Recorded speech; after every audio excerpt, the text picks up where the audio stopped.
Hi, this is Drew with Daniels Ag Services with your morning report. Markets finished up lower across the board yesterday, had some continued selling based on the fact that the southern harvest continues to come along well. Huge yields coming down there both in corn and soybeans, so that's pressured on the market. Also, the weather forecast right now, not much of a concern. There is some cooler temps forecasted, but there's not a freeze in sight for the 8 to 10 day forecast yet. So if we can get through that, that'll be really good for corn. A little bit more to go based on that for the soybean market. But as of right now, there's not a freeze forecast. We are a little higher to start the day so far this morning. You get a little bit of short covering. We've been lower for most of the week, although it is a shortened trading week. We are getting some short covering, and we're a little higher across the board so far this morning. We did get export sales released this morning.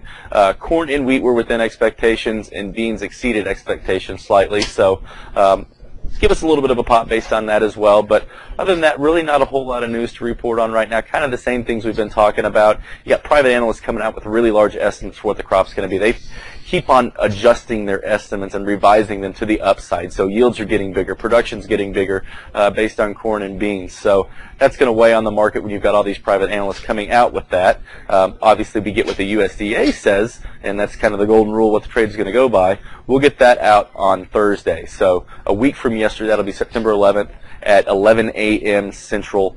So we'll get out what the USDA is thinking as far as that goes. And we'll definitely have you updated with what the average trade estimates are on that as we get probably Wednesday next week, and then we'll revisit them Thursday before the report. So that's all we've got for this week. If you've got any questions, let me know. Otherwise, have a great weekend, and we'll see you on Monday.